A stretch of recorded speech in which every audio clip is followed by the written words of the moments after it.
Donc bonjour, c'est Fabrice du blog ProLire.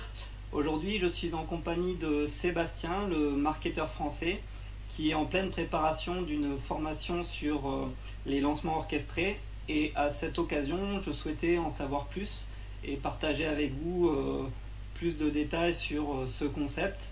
Et il était intéressant de lui poser directement des questions. Donc bonjour Sébastien. Bonjour, comment vas-tu?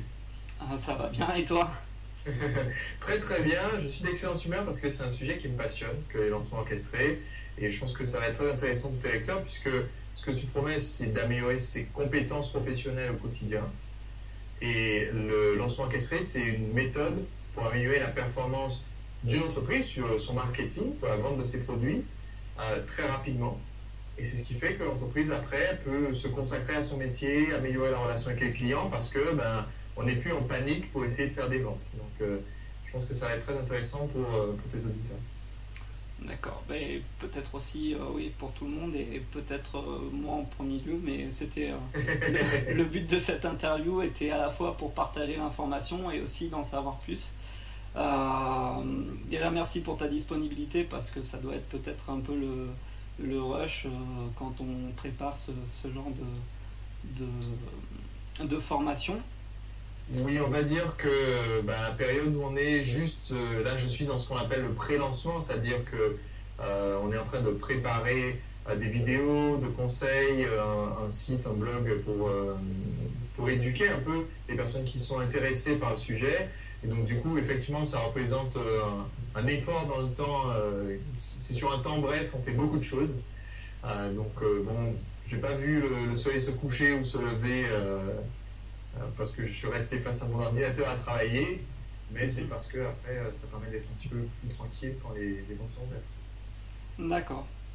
Ok, donc première question. Alors tout d'abord, déjà avant de commencer, tu as fait récemment une conférence sur Internet gratuite où il y a eu beaucoup d'informations et c'était très riche, comme d'ailleurs d'autres que tu fais régulièrement. Alors après, je ne suis pas forcément à l'actualité, je ne sais pas si c'est très régulier ou pas, mais en s'inscrivant à tes sites, les personnes peuvent, enfin tout le monde peut faire de même.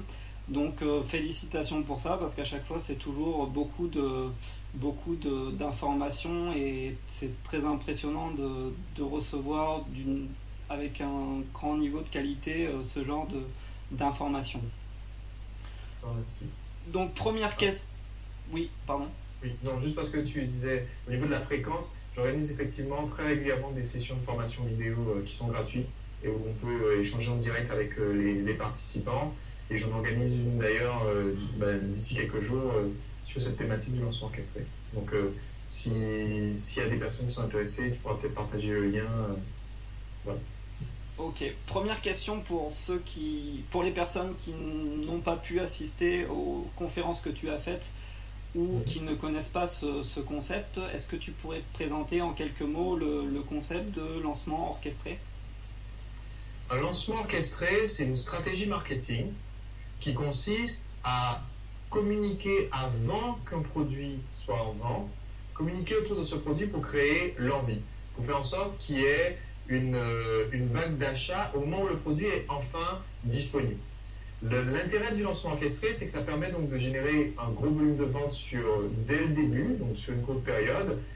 Le chiffre standard qu'on a pu constater sur beaucoup de lancements, c'est qu'on va générer ce qu'on aurait habituellement fait en un an, on va le réaliser pendant la semaine d'ouverture des ventes pour le nouveau produit, parce que les clients sont dans l'attente. Et là où c'est quelque chose de nouveau, c'est parce qu'on est en rupture avec une ancienne tradition, je dirais, de la vente et du marketing, qui consistait à travailler dans son garage pendant 2 ans, 3 ans, 5 ans sur un superbe produit, et puis un jour dire au monde, ça y est, j'ai fini, mon produit est disponible, il est parfait. Et c'est à ce moment-là qu'on découvre que, entre-temps, il y a des choses qui ont changé, les gens ont besoin de quelque chose de différent, ou alors personne n'avait jamais besoin de ce produit-là, c'est nous qui avions juste une idée. Et ça, c'est l'ancienne façon de faire, et c'est pour ça qu'il y a beaucoup de petites entreprises qui rament un peu pour développer une clientèle. Alors que le principe du lancement orchestré, c'est au contraire, d'associer nos clients au travail qu'on est en train de faire quand on prépare un produit et donc de les impliquer un peu dans la préparation de l'offre, soit le produit principal, soit la façon dont on va le livrer, la façon dont ils vont en profiter. Et donc, le jour où le produit est disponible, ils savent ce que c'est, ils en ont déjà envie, ils ont participé à la création ou à l'aventure de la création, et donc, tout de suite, on commence à réaliser des ventes. D'accord. Une petite question, quand tu parles d'adapter le produit, quand tu vas lancer une formation, est-ce que ça veut dire elle est à 10% réalisée, 70% ou 0% même peut-être? Quand on fait un lancement orchestré, j'ai déjà vécu et aidé des clients dans les différents cas, certains avec 0% du produit fait, ou dans ce cas-là, le lancement est un peu plus long, d'accord? Parce qu'on va faire une phase un peu de sondage du marché, c'est ce qu'on appelle dans la méthode lancement orchestré, on appelle ça le coup de semonce. C'est on annonce qu'il y a quelque chose qui vient et on commence à sonder les gens pour savoir de quoi ils ont besoin. Et c'est là qu'avec leurs réponses, on commence à élaborer le produit avec eux. Et donc, dans le domaine de la formation, c'est particulièrement intéressant parce qu'on peut prendre des inscrits qui vont s'inscrire en participant à un programme en tant que pionnier et leur dire on va construire le programme au fur et à mesure de vos besoins, en répondant à vos questions, soit en faisant des séminaires. C'est ce que j'ai fait avec mon tout premier programme de coaching à l'époque quand je faisais du coaching amoureux, ça s'appelait le Projet Night. C'était des séminaires, il y avait un séminaire par mois, donc j'ai créé le produit au fur et à mesure et ensuite j'en ai fait des DVD. Il y a d'autres personnes qui ont une approche différente, de dire je crée d'abord mon produit, parce que c'est vrai que c'est quand même moins stressant si le produit est déjà fait au moment où on le vend plutôt que de le créer après. Donc on crée d'abord le produit, et c'est ce que j'ai fait par exemple pour ma formation lancement orchestré, j'ai filmé toutes les vidéos avant, et ensuite pendant qu'on fait le lancement, on récupère l'information auprès du marché, on est à l'écoute pour savoir quelles sont leurs frustrations, quels sont leurs besoins. Ça nous permet quand même d'affiner un peu le produit, soit de rajouter des bonus, soit d'enlever des choses quelquefois, d'alléger parce que les gens disent j'ai pas le temps de suivre 6 mois de cours à raison de 24 heures de cours par jour, donc il faut alléger. Dans certaines situations, on se rend compte qu'on n'a pas mis en avant suffisamment un des avantages de notre produit principal, donc qu'il faut davantage en parler dans notre message de vente. Et ça, c'est une grande souplesse qu'on a avec le lancement orchestré, qu'on n'a pas avec une méthode de vente classique, parce que si on a une page de vente traditionnelle ou un site de e-business ou de e-commerce traditionnel avec juste un bouton acheter, quand le client il lui manque une réponse à une question, au lieu de nous poser la question, il s'en va. Alors que dans un lancement, comme on lui dit avez-vous des questions, il nous donne la question et ça nous permet d'y répondre avant de proposer le produit. D'accord, ok.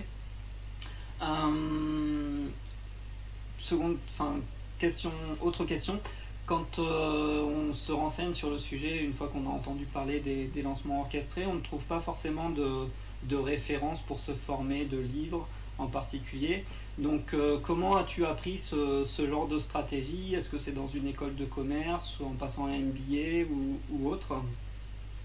Alors, malheureusement, ce type de stratégie n'est pas du tout enseigné à l'heure actuelle en école de commerce parce qu'on reste orienté soit sur la vente. Donc la vente, c'est l'approche habituelle du porte-à-porte, de la prospection téléphonique où on assomme le client jusqu'à ce qu'il craque et qu'il lâche son numéro de carte bleue.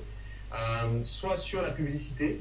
Et la publicité pour une très petite entreprise ou pour une PME, c'est presque inaccessible, ça coûte une fortune. On ne sait pas ce que ça va donner comme retour.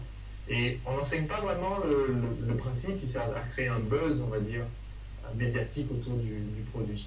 Donc, quand moi j'ai voulu découvrir cette méthode, j'allais me former aux États-Unis auprès d'un formateur qui est ensuite devenu un ami, qui s'appelle Jeff Walker, qui est l'instigateur aux États-Unis de ce mouvement du lancement des produits et qui a formé notamment certaines personnes qui travaillent maintenant dans l'équipe d'Apple pour lancer des produits qui font à chaque fois un buzz énorme comme les iPhones, les iPads.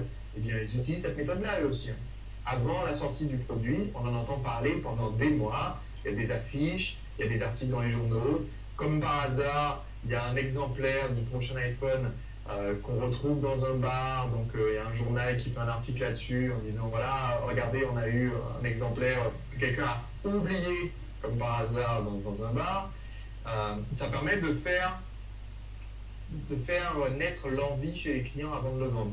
Donc je me suis formé là-bas aux États-Unis avec Jeff, et ensuite mon expérience, je l'ai surtout acquise en appliquant. Parce qu'il ne suffit pas d'aller chercher une méthode américaine et de le faire à l'américaine, il faut adapter à son prospect, à son marché. Et donc j'ai effectué pas mal de lancements sur le marché français dans plein de secteurs différents. J'ai aidé des gens à faire des lancements. C'est comme ça que j'ai acquis cette expérience sur la meilleure façon de lancer un produit, un service ou une activité. D'accord. En termes de formation, il y a eu que Jeff Walker ou il y en a eu d'autres? Que j'ai suivi? Oui. J'ai suivi énormément de formations. Je me suis formé et je continue de le faire. La formation dans mon entreprise, c'est notre premier poste de dépense. Les formations et les déplacements pour suivre des formations. Sur ce oui. sujet-là, plus précisément, en fait. Sur le sujet de la façon de lancer des produits? Oui, des lancements orchestrés. En fait, il existait un séminaire qui a eu lieu qu'une fois, qui enseignait comment devenir consultant pour faire des lancements orchestrés. C'est un séminaire qui coûtait $25,000, qui avait lieu à Los Angeles, un séminaire de 5 jours. Et j'ai participé à ce séminaire. On était un petit groupe, on devait être 100-200 personnes au maximum.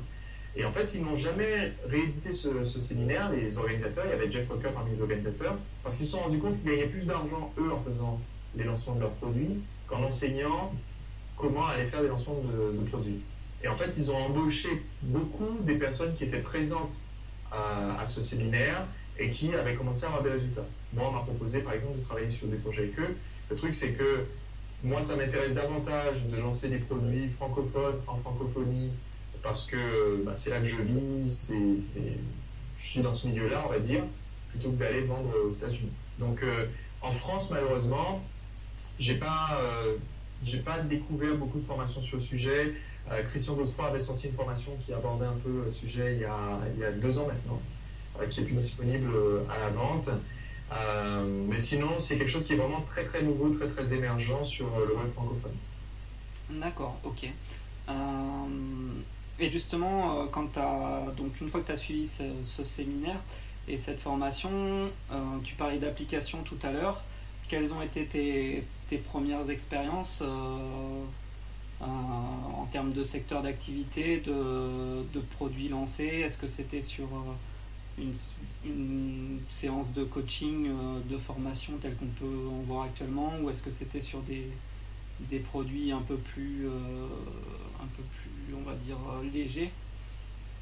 Alors, mon tout premier lancement orchestré, je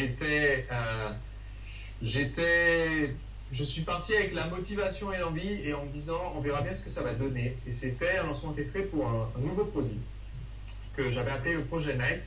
Et ce nouveau produit consistait en un programme de coaching sur 6 mois où j'allais proposer des séminaires. C'est ce dont je parlais. Les séminaires se passaient d'un mois à chaque fois. Donc, je proposais des séminaires, les DVD des séminaires, un coaching aussi individuel avec les clients, et c'était dans mon activité donc de coaching amoureux pour les hommes célibataires.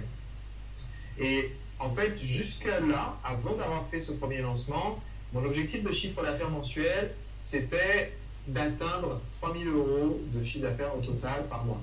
Parce qu'à l'époque, j'avais une micro-entreprise, ce qu'on appelle maintenant une auto-entreprise, donc j'ai pas besoin de beaucoup de chiffre d'affaires pour pouvoir me payer. Et juste avant de faire le lancement, j'étais un peu en panique parce que je me rendais compte que la méthode classique que j'utilisais avant avec ma page de vente longue comme un jour sans pain et puis des mails de relance, ça commençait à ne plus trop marcher. Et donc je me suis dit, ok, je vais me lancer à fond dans cette méthode de lancer mon produit, de communiquer avec mes abonnés au lieu de juste les relancer. Donc j'ai fait des vidéos gratuites, j'ai fait des articles sur le blog, j'ai fait des séances de webconférences en vidéo, tout ça pour amener les gens à découvrir ce que j'avais à proposer, à se rendre compte que j'avais une vraie méthode, que j'avais l'expertise pour les aider. Et à l'issue de tout ça, je me souviens encore, c'était en juillet 2008, j'ai ouvert les ventes pour mon programme de coaching. Et donc c'était un programme assez haut de gamme, puisque les tarifs, c'était plusieurs centaines d'euros. Et ensuite, les tarifs ont augmenté pour les lancements d'après, puisque ça avait beaucoup de succès, il y avait beaucoup de demandes, donc les prix ont naturellement augmenté. Et en fait, ce qui s'est passé, c'est que le premier jour, quand j'ai ouvert les ventes, j'ai fait 16 000 euros de vente.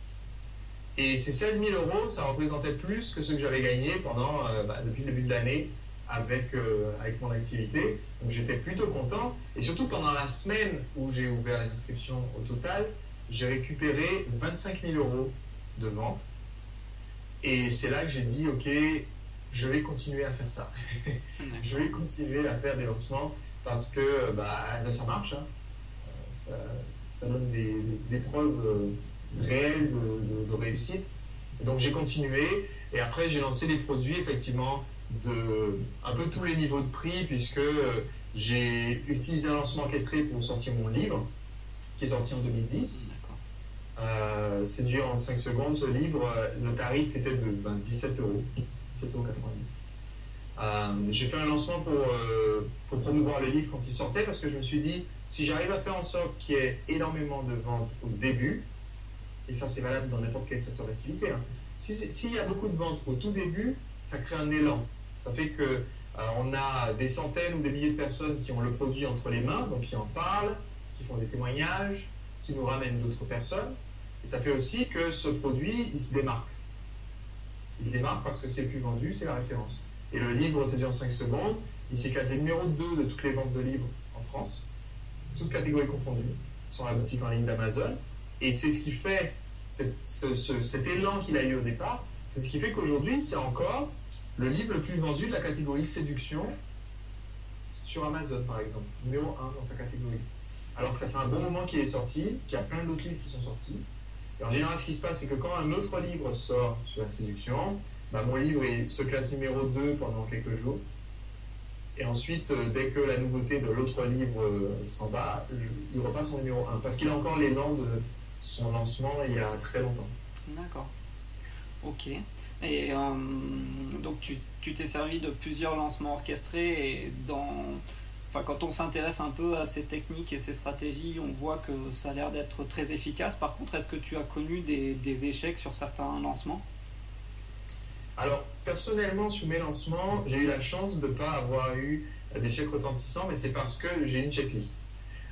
J'ai une checklist parce que j'ai analysé, pas seulement mes lancements, je crois fermement en ce proverbe qui est attribué à Confucius, mais qui, comme beaucoup d'autres proverbes, donc je ne saurais jamais si c'est vraiment lui qui l'a dit, mais qui disait que n'importe quel idiot peut apprendre de ses erreurs.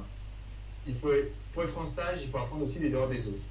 Et donc j'ai beaucoup observé des lancements de produits qui ont lieu aussi bien en francophonie qu'à l'étranger, et à chaque fois, je me suis rendu compte qu'il n'y a qu'un petit nombre d'erreurs qu'on peut commettre pour gâcher un lancement. C'est vraiment une méthode qui est quasiment sans faille, mais il y a juste un petit nombre d'erreurs qu'il ne faut pas commettre. Et ces erreurs-là, elles sont au nombre de 5. La plus flagrante des 5, c'est ne pas être à l'écoute. Si je faisais un lancement orchestré en disant je sais ce que je veux vendre, donc j'ai mon produit, je sais à combien je veux le vendre, j'ai mon offre, je sais ce que je vais dire pour le vendre, donc je fais déjà d'avance 3 vidéos. La première vidéo, je dis mon produit est génial, la deuxième vidéo, je dis vous avez envie d'acheter, la troisième vidéo, je dis ça va sortir bientôt. Et je publie les 3 vidéos comme ça, sans rien écouter des commentaires que me donnent mes clients, mes prospects, sans écouter leurs questions, sans modifier mon offre, sans m'adapter. Si je fais ça, c'est exactement la même chose que d'utiliser l'ancienne méthode et de faire juste de la pub. Et donc c'est ce qui fait que j'ai un fort risque que ce que j'avais dans ma tête ne corresponde pas à ce que mon prospect a dans sa tête par rapport à ce qu'il veut. Mais justement, comme j'essaie de faire très très attention à ça et d'être vraiment à l'écoute, c'est pour ça que je fais des webconférences en vidéo, c'est pour ça que chaque fois que je publie quelque chose sur un blog, je demande des avis, parce que je sais que la seule vraie vérité, c'est la vérité du client, c'est pas ma vérité à moi. Eh bien, jusqu'ici, ça a toujours très bien marché. D'accord, ok. Les prochaines questions que j'ai, elles sont au niveau plus pour quelqu'un qui débuterait son activité et qui voudrait utiliser ces techniques. Donc, depuis le début où on voit sur le web francophone des lancements orchestrés, moi le premier que j'ai vu c'était Agir et réussir. Ça consiste essentiellement à vendre des produits d'information et de formation à plus de 1000 euros en général. Est-ce qu'on peut faire, donc oui, comme tu l'as dit tout à l'heure, est-ce qu'on peut lancer des produits ou des services quand on débute et qu'on n'est pas forcément connu? Est-ce qu'on peut s'en sortir et utiliser ce genre de stratégie? Alors, il faut bien différencier la question de la crédibilité de la question du prix, parce que souvent, si on débute et qu'on n'est pas très connu, c'est pas forcément une bonne idée que d'aller justement lancer un produit pas cher en disant, comme je suis pas connu, je vends un produit pas cher. Parce que le problème, c'est que si personne ne me connaît beaucoup, personne ne me connaît vraiment, qu'en plus je sors des produits qui vont être considérés comme des produits un peu bas de gamme parce que le tarif est trop bas, je vais rester perçu comme bas de gamme, alors que c'est pas ce que vous voulez faire si on démarre. Ce que je veux faire, c'est me positionner tout de suite en haut, même si je vais pas vendre beaucoup de produits, même si je vais vendre, disons, je vends mon produit à 200 euros et je vais en vendre 3 ou 4. C'est mieux d'avoir fait mon lancement et de me positionner comme étant quelqu'un de très intéressant avec un tarif dont la crédibilité va justifier le tarif petit à petit, plutôt que de dire je pars à 7 euros et quand je serai un peu plus connu, j'irai à 17 euros et quand je serai un peu plus connu, j'irai à 37 et ainsi de suite. Parce que ça marche pas vraiment en fait comme ascension. Donc la question qui se pose vraiment, c'est effectivement cette question de la crédibilité. Et la beauté du lancement orchestré, c'est que même si je démarre sans être connu du tout, ce qui apporte la crédibilité pendant un lancement, c'est la qualité de ce que je donne comme valeur ajoutée à mon prospect, à mon futur client. Donc, par exemple, là, je suis en train de préparer un lancement pour une de mes formations. Il y a beaucoup de personnes qui vont découvrir mon activité. Ils n'ont jamais entendu parler de moi auparavant. Donc, à leurs yeux, avant que j'ouvre la bouche, j'ai crédibilité, ils attendent, j'ai crédibilité, point d'interrogation. Et c'est ce que je vais donner comme conseil, ce que je vais donner comme valeur ajoutée, qui leur permet de juger de s'ils ont envie de continuer l'aventure avec moi en achetant un produit ou pas. Donc, quand on démarre, ce qu'il faut se dire, c'est que c'est ce qui sort de notre bouche qui va justifier plus tard qu'on propose un produit, et c'est pas notre historique, c'est pas notre pédigré, ça vient vraiment en deuxième dans l'esprit du prospect. D'accord. Par contre, quand on voit un lancement et qu'on ne connaît pas les personnes, souvent il y a un effet de buzz et la crédibilité se joue aussi sur le fait qu'on est référencé par des personnes, on a eu l'information par des personnes qu'on connaît et dont on fait confiance. Donc la question est, quand on débute, est-ce qu'il faut attendre, admettons, 6 mois de développer son activité d'une manière classique en termes de contenu, de trafic, développer un réseau de partenaires, ou est-ce qu'on peut chercher tout de suite à lancer une activité avec ce type de stratégie pour avoir un effet de buzz dès le début? Alors, je ne conseillerais jamais de démarrer l'activité de façon classique parce que l'entreprise moyenne, la personne moyenne, en général, ne réussit pas. Donc, si on démarre en suivant ce que font la plupart des gens, on est au moins sûr qu'on est dans la mauvaise direction. L'intérêt justement d'aller chercher un lancement orchestré, c'est que souvent on va faire appel à des partenaires, des gens qui vont nous voir, ce que tu disais, des contacts, un réseau de personnes qui vont faire la promotion de ce que nous on a à proposer. Et justement, ça fait partie de la méthode. Un lancement orchestré, c'est pas seulement la partie visible de l'iceberg avec, disons, 3 vidéos et une vidéo de vente. Un lancement orchestré, c'est aussi la partie immergée de l'iceberg, qui est la partie de préparation avant de faire des vidéos, déjà à qui on va les adresser le jour J. Et donc ça consiste effectivement à entretenir des partenariats, et ça fait partie de justement cette méthode que j'explique, qui est la méthode des lancements orchestrés. C'est très important effectivement de savoir comment on va aller chercher des partenaires potentiels, comment on crée une relation avec eux, parce que quand je dis qu'on fait un nombre de chiffres d'affaires en 8 semaines, cette semaine-là, c'est pas dimanche soir à 23h59, j'étais assis dans mon canapé à regarder la télé, j'avais rien, pas d'entreprise, pas de site web, pas de blog, rien, et je me dis allez, je vais faire un lancement, et le dimanche d'après, j'ai fait un an de chiffre d'affaires. C'est pas comme ça que ça marche. La semaine qui fait rentrer un an de chiffre d'affaires, c'est un aboutissement de relations qu'on a développées avec des partenaires, de relations qu'on développe avec les prospects en faisant les vidéos. Quand on ouvre les ventes, là, en une semaine, on fait un chiffre d'affaires. D'accord. Ok, merci. Donc là, tu vas donner une formation sur quelque chose que tu as appris. Qu'est-ce qui t'a motivé à lancer ce projet?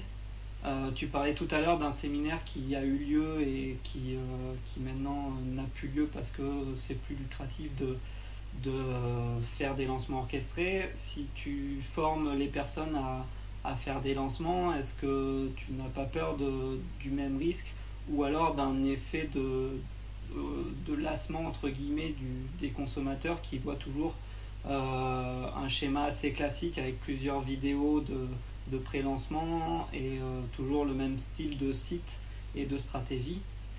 Donc voilà, quelle est ta stratégie sur cette formation en fait? J'ai pas une confession, je suis quelqu'un d'un peu bizarre. Je souffre de ce que ma compagnie appellerait un trouble compulsif de l'enseignement. Quand j'apprends quelque chose, il faut que je l'enseigne. Je peux rien, c'est comme ça. J'ai appris la salsa. Un an plus tard, j'étais prof de salsa. Et ensuite, j'ai fondé une école de danse. J'ai créé une danse latine que j'enseignais. Je ne peux pas m'en empêcher. J'apprends un truc, il faut ou j'apprends un truc, il faut que je le partage, il faut que j'enseigne. Et là, je pense que cette stratégie de lancement orchestré a trop de potentiel pour être gardée sous le coude, dans le secret, d'autant plus que bon, il n'y a jamais de secret bien longtemps. Je veux dire, ce concept de donner à nos prospects avant de leur demander de sortir leur carte bleue, c'est quelque chose qui est quand même relativement universel. Et je trouve que c'est juste quelque chose d'intéressant. C'est une façon intéressante de faire. J'ai une société qui est une société de formation. On est leader de la formation en ligne, de formation marketing pour les petites entreprises. Ça serait dommage si on fait de la formation marketing, on a plein de formations. C'est dommage que la stratégie la plus efficace, la plus importante, celle qu'on utilise nous dans notre activité, qui est la plus rentable, ce serait dommage que celle-là, on la garde dans un tiroir, on ne l'enseigne pas, parce que c'est celle qui peut aider le plus un entrepreneur qui démarre. Donc moi, mon objectif, c'est de partager ça, parce que je pense que c'est très intéressant, et aussi parce que, mine de rien, pendant les lancements, on apprend énormément de choses. Quand on regarde les vidéos de lancement, ou quand on lit les articles, ou quand on participe aux conférences, on apprend énormément de choses. Et au lieu de créer un effet de saturation ou de fatigue sur le marché, ce qu'on a pu constater, ça se voit vraiment sur le marché américain, parce qu'ils sont un peu en avance sur nous, là-dessus, ils ont 5 ans d'avance, donc on voit, si vous voulez, comment ça sera dans 5 ans dans le futur. Et c'est ce qui se passe sur le marché américain, c'est que beaucoup de sociétés font maintenant un effort d'informer, d'éduquer le marché, de partager un maximum de choses, parce qu'ils savent que ce qui rapporte, c'est de commencer par donner. Et le prospect se lassera jamais qu'on essaye de lui apporter de la valeur. Donc je suis vraiment pas inquiet là-dessus, parce que je sais que même dans 5 ans, dans 10 ans, nos prospects sont encore contents d'avoir des conseils, d'avoir de l'aide, d'avoir ce qui leur permet de démarrer, même s'ils ne peuvent pas acheter un produit à la fin du lancement. D'accord, ok. C'est effectivement assez important de toujours retransmettre. Après, il y a l'aspect quand on peut avoir le problème de quand on se lance dans un sujet, au bout d'un an, par exemple, tu disais être prof de salsa au bout d'un an, pour connaître un peu le milieu, c'est un peu difficile de se lancer, d'être crédible vis-à-vis de personnes qui sont là depuis plus longtemps, mais bon. Après, alors évidemment, déjà, il y a deux choses dont il faut se souvenir. La première, c'est que pour aller faire un lancement, créer un produit, quelle que soit l'activité qu'on veut faire, il faut avoir fait ce travail de classe, c'est-à-dire il faut avoir appris à faire ce qu'on veut faire. Pour donner les cours de salsa au bout d'un an, ça faisait 1 an que je dansais à salsa, mais je dansais à salsa comme un malade, j'y allais tous les soirs parce que c'était ma passion, c'est quelque chose que je faisais à fond. C'est pas juste, il y a des gens qui font ça, c'est pas juste aller une semaine à la salsa, 1 fois par semaine, et puis se dire tiens, il y a un business, je vais monter une école de salsa et avoir rien d'intéressant à proposer. L'idée, quel que soit le secteur d'activité, c'est que ce qu'on fait, il faut le faire bien. Donc il faut se former, il faut regarder quelles sont les meilleures pratiques, Sinon, on n'a rien à proposer et c'est pas intéressant. Après, la question de la crédibilité, je trouve intéressant que tu la soulèves, parce que quelqu'un qui vient s'inscrire à un cours de salsa débutant, il ne demande jamais, ça n'arrive jamais. J'ai enseigné la salsa pendant des années. J'ai commencé en 2006, j'ai vendu mon école de danse en 2009. J'ai ensuite donné des cours de temps en temps, mais j'avais plus l'école. J'ai enseigné pendant 3 ans à salsa. Je crois que ça m'est jamais arrivé que quelqu'un rentre dans mon cours de salsa en disant bonjour, je viens faire le cours d'essai, mais avant, j'aimerais savoir depuis combien de temps vous dansez. Parce que si vous dansez depuis moins de X temps, je ne vais pas m'inscrire. Ça n'est jamais arrivé. Ce qui intéresse les gens, c'est je suis débutant, j'y connais rien. Si je vois quelqu'un qui arrive à bouger ses pieds, je suis prêt à payer pour apprendre ça. Et c'est pour ça qu'il y a beaucoup de personnes qui peuvent se lancer assez rapidement dans ce domaine-là, comme dans beaucoup d'autres domaines. Donc, si vous êtes, et je vais garder cet exemple-là, si vous êtes le prof de salsa qui a démarré il y a 1 an, qui est passionné par le sujet, vous n'avez aucun besoin d'être crédible aux yeux du mec qui en fait depuis 12 ans, parce que lui, de toute façon, il ne s'inscrira jamais dans votre cours. Donc ça ne sert à rien d'essayer d'être crédible aux yeux de celui-là. Ce qui est intéressant, c'est d'essayer d'être crédible aux yeux de notre prospect potentiel, celui qui a besoin d'apprendre, et celui qui n'est pas un snob, mais un intéressé. Et c'est là que c'est intéressant de construire la crédibilité. Et encore une fois, je construis ma crédibilité en dansant, pas en racontant que je danse depuis 5 ans. D'accord, en fait, il faut se concentrer, il faut casser ces barrières de la concurrence et se concentrer sur les problèmes des personnes. Oui, il faut se concentrer sur le client, c'est l'objectif du lancement. D'accord, et pour en revenir à du coup cette formation et l'aspect lancement orchestré, est-ce qu'il y a un prérequis, est-ce qu'il faut avoir un site internet, un niveau de trafic, une mailing list, est-ce qu'il y a des prérequis où on peut apprendre sur le tas? Il y a des méthodes, tu pourras peut-être mettre le lien, il y a des méthodes que je partage sur mon site qui permettent de faire un lancement orchestré même si on n'a pas de produit, même si on n'a pas de mailing list. Pour faire un lancement sur internet, il faut quand même avoir un site. Après, c'est pas la peine de se casser la tête avec la technique parce qu'on peut avoir un site très simple. Tu as un blog par exemple, donc tu sais à quel point c'est simple quand même de mettre sur pied un blog WordPress pour mettre des articles. On n'a pas besoin d'avoir un design professionnel. Par exemple, ton site, il est 20 fois, 50 fois, 100 fois mieux que mon premier blog. C'est là qu'on voit comment les outils ont évolué et maintenant on peut faire un truc vraiment professionnel. Mon premier blog, il ressemblait à rien.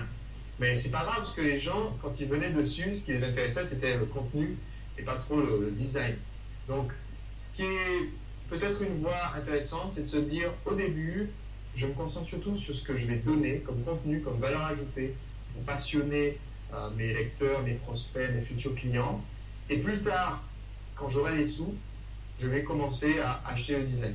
Moi, c'est avec mes 300 premiers euros de chiffre d'affaires que j'ai payé un graphiste, j'ai payé 97 euros pour me faire un fond pour mon site. Et j'ai jamais retouché d'ailleurs, c'était mon site séduction, séductionbynight.com. C'est toujours le même fond que j'ai payé il y a maintenant plus de 5 ans avec mes 300 premiers euros de cette activité-là. J'ai dit, je gagne l'argent avant de le dépenser. D'accord. Et sur une formation donc, de type lancement orchestré, à partir de combien de temps peut-on espérer faire ses propres lancements? Et de manière plus générale, quel est l'objectif final de cette formation? Alors l'objectif final, c'est d'avoir une méthode sous le coude, à sa disposition, qu'on peut utiliser quand on veut pour faire la promotion d'un produit. C'est ce qui permet de faire entrer beaucoup d'argent très rapidement dans une activité. Donc c'est un peu, c'est pas le couteau suisse du marketing, c'est une méthode, mais c'est la méthode la plus efficace. D'accord ? Ensuite, la question c'était au bout de combien de temps on peut espérer faire un lancement orchestré? Ça va dépendre. Là, c'est vraiment une question. Je ne peux pas dire dans une semaine vous pouvez faire votre lancement puisque ça dépend du point de départ. Donc, dans ma formation lancement orchestré, par exemple, dans les modules 2 et 3, ce qu'on fait, c'est qu'il y a une auto-évaluation. Il y a une méthode qui permet de savoir quelles sont les ressources dont on dispose pour faire le lancement et quelles sont les ressources qui nous manquent. Et savoir quelles sont les priorités, vers quelles ressources on va s'orienter en premier. Est-ce qu'il faut que je cherche des partenariats? Est-ce qu'il faut que je bosse d'abord sur ma mailing list parce que je n'ai pas assez de prospects? Est-ce qu'il faut que je crée mon produit? Il y a des conseils pour ça, ou que j'améliore mon produit. Ou alors est-ce qu'il faut que je bosse sur la séquence que je donnais dans mon lancement? Et ça, c'est enseigné dans la méthode pour permettre de démarrer quand on ne sait pas trop où on va. Donc certaines personnes peuvent lancer des produits très vite. Par exemple, j'ai fait une étude de cas récemment qui est en ligne sur mon site où j'ai interviewé David qui habite à Montpellier et lui, en fait, il n'avait pas de site, il n'avait pas de mailing list. Donc ce qu'il a fait, c'est qu'il a contacté une entreprise en leur disant bonjour, vous vendez des séminaires, vous en avez vendu 40 l'année dernière. Ce que je vous propose, c'est que je me suis formé, je sais faire un lancement orchestré. Si vous voulez, je vous aide à faire un lancement orchestré pour le séminaire. Si vous faites moins de 40 ventes, ou si vous faites 40 ventes, je ne touche rien. Si vous faites plus de 40 ventes, comme je suis certain que ça va être le cas, eh bien, je touche un pourcentage sur toutes les ventes au-dessus de la 40e. Et ben, lui, il a eu une super idée en faisant ça, puisque en utilisant un lancement orchestré, en plus des méthodes que l'entreprise utilisait déjà, premièrement, ils étaient sûrs de faire les 40 ventes, donc il n'a pas pris trop de risques. Et deuxièmement, ils ont fait 350 000 euros de vente au total pendant ce lancement-là. Et lui, il a touché un joli pourcentage quand même sur la somme. Donc, c'est une façon de démarrer vite quand on n'a pas les ressources, c'est de trouver des gens qui ont les ressources mais qui ne connaissent pas la méthode et avec qui vous allez pouvoir faire un partenariat. D'accord. Est-ce qu'il y aura une partie sur l'analyse de marché? Parce que certes, c'est une stratégie qui semble être très efficace, mais si des concurrents sont déjà fortement en place, par exemple si on prend l'exemple d'Apple et qu'on veut lancer le même type de produit, on risque peut-être d'avoir du mal. Est-ce que dans ta formation, il y a aussi une partie, il y aura une analyse de se dire, pour les clients qui voudront s'inscrire, de se dire quel est votre domaine d'activité, est-ce que le produit que vous souhaitez lancer va marcher, ou est-ce qu'il faudrait transformer ça d'une autre manière? Oui, il y a une analyse de la viabilité du projet, savoir si ça va se vendre et savoir ce qu'il faut changer éventuellement pour que ça se vende. Ça fait partie aussi du contenu de la formation parce que on n'est pas tout seul, on n'avance pas tout seul sur le marché, donc il faut savoir comment on se lance. Après, un marché qui est très concurrentiel, ça a un avantage, c'est un marché qui a prouvé qu'il y avait beaucoup de gens qui étaient prêts à acheter des produits, et donc c'est un marché intéressant. Si on est sur un marché où il n'y a pas d'argent qui s'échange, c'est mauvais signe, il faut s'en aller très très vite. D'accord. Et d'accord. Dernière question pour terminer. Donc, tu as fait des conférences sur le sujet. Tu vas peut-être en faire d'autres prochainement quand tu lanceras ta formation et qu'elle sera disponible. Pour les personnes qui voudraient s'inscrire, qui voudraient se former sur le sujet, quel est le meilleur moyen de le faire? Alors, comme j'applique mes propres conseils, je ne recommanderais pas en premier d'aller voir ma vidéo de vente ou une page d'inscription pour la formation. Ce que je recommanderais en premier, c'est d'aller voir les autres éléments justement que je donne de formation qui sont gratuits sur mon site internet. Si tu veux bien, je te donnerai le lien pour que tu puisses le donner en dessous de l'enregistrement. Et effectivement, je donne des informations pour aider à préparer son premier lancement, à commencer à communiquer avec ses prospects d'une façon un peu différente, qui va leur donner envie d'acheter vos prochains produits. Donc ça, c'est disponible effectivement gratuitement sur mon site internet. Et plus tard, avec l'argent que ça aura permis de rapporter, je serai ravi qu'on s'inscrive à mes formations. Mais ça, c'est une étape qui vient après. D'accord. Merci Sébastien, c'était ma dernière question. Merci de ta disponibilité, en espérant qu'aux visiteurs que ça leur aura répondu à pas mal de questions. Et Merci à toi, Fabrice. du coup, à bientôt. À bientôt, au revoir. Au revoir.